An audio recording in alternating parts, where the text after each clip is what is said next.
Congress party TMC के साथ है जब महाभियोग लाने की बात हो रही है, आप भी सपोर्ट करेंगे?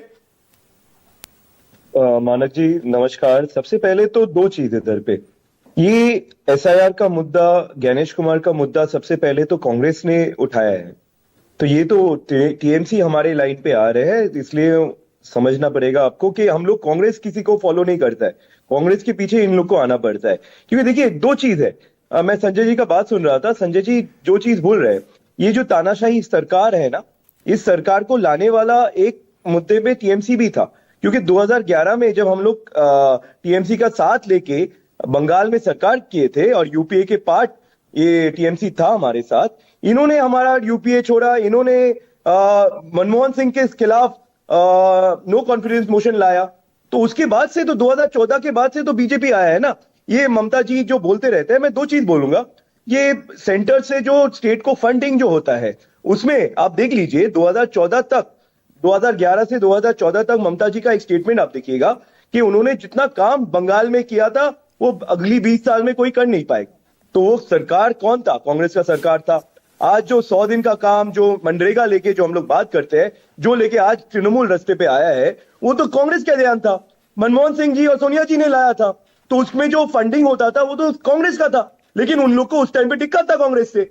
देखिए तृणमूल अपना राजनीति के लिए जो भी सही लगे वो करेंगे, तो उसमें हमको कोई दुधाई नहीं है। यानी महाभियोग आप ला रहे थे, आप ला रहे हैं, टीएमसी आपके पीछे चल रही है? जी एकदम। एक और बात सुन लीजिए ना, सुन लीजिए महाराज जी, दो चीज मैं संजय जी से पूछना चाहता हूं कि तो जब ममता जी एनडीए के सरकार में था, तब ये घुसपैठिया का जो बात है, बांग्लादेश से जो लोग आते हैं उनको इलेक्टोरल रोल से हटाने का, ये मुद्दा सबसे पहले तो ममता जी ने उठाया। ये घुसपैठिया शब्द बीजेपी को तो ममता जी ने दिया। तो ये लोग कब ये सब जो चीज आज बीजेपी बंगाल में कर रहे हैं, सब ममता जी का ध्यान है। पॉइंट में आते हैं, एसआईआर लेके हम लोग कांग्रेस का एक ही स्टैंड है कि कोई भी जायज वोटर लिस्ट से नहीं निकलेगा। हाँ। ये जो फॉर्म 7 से जो चीज हो रहा है, ये पूरा तृणमूल को भी इसमें प्रॉब्लम है। देखिए एक तो है ऑप्टिक्स में, ममता जी का ऑप्टिक्स को मैं, आप लोग मीडिया में सब लोग दिखा रहे हो, सुप्रीम कोर्ट में उन्होंने बात रखी है। हाँ। लेकिन सुप्रीम कोर्ट में जो बात उठाया है, जो इलेक्शन कमीशन ने उठाया, क्यों वेस्ट बंगाल गवर्नमेंट ऑफिसर्स नहीं दे रहे थे? ये तो फिर एक सेटिंग था ना पूरा। अच्छा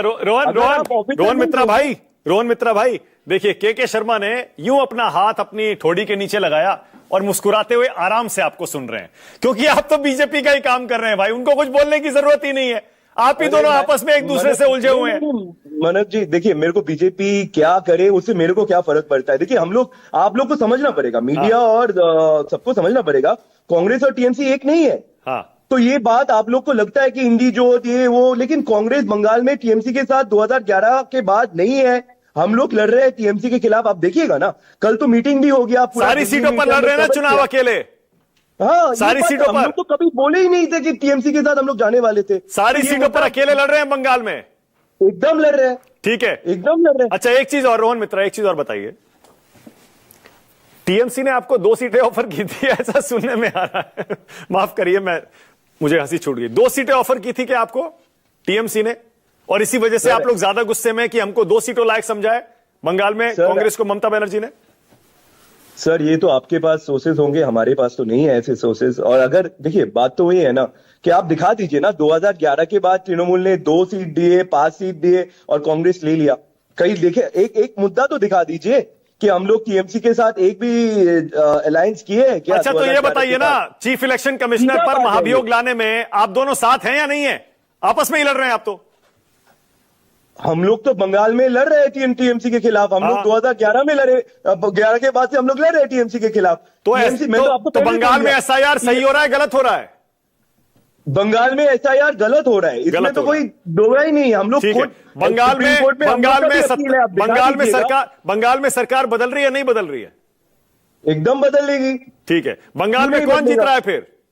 हम लोग सरकार में आ रहे हैं सर, मतलब कांग्रेस पार्टी जी। बंगाल में अभी कितने एमएलए हैं आपके रोहन मित्रा? सर ये हम लोग का भी एमएलए नहीं है, लेकिन क्या कांग्रेस बीजेपी का कितना एमएलए था 2016 में, 2019 में?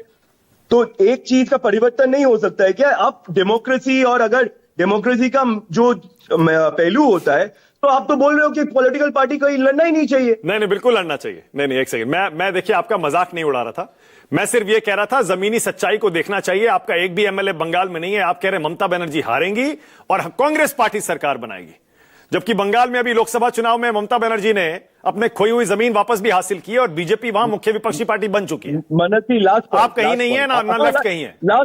लास्ट पॉइंट मैं बताना चाहता हूं, आप देख लीजिए 2021 के बाद इलेक्शन ट्रेंड देख लीजिएगा, जितने भी बाई इलेक्शन हुए ना मनोज जी, एक ही बाई इलेक्शन में तृणमूल हारा है, सिर्फ एक, शागुरदिघी में। सिर्फ एक इलेक्शन में वो हारा है। आप बीजेपी का वोट परसेंटेज देख लीजिए 2021 के बाद, 2019 से 2021 2024 उनका घिट्टी हुआ है। आप जो बोले हो ना पॉइंट कि एक पार्टी बढ़ता है और एक पार्टी नीचे आता है, तो बीजेपी नीचे आ रहा है। ठीक है, ओके के शर्मा, ऑलराइट के शर्मा, अब के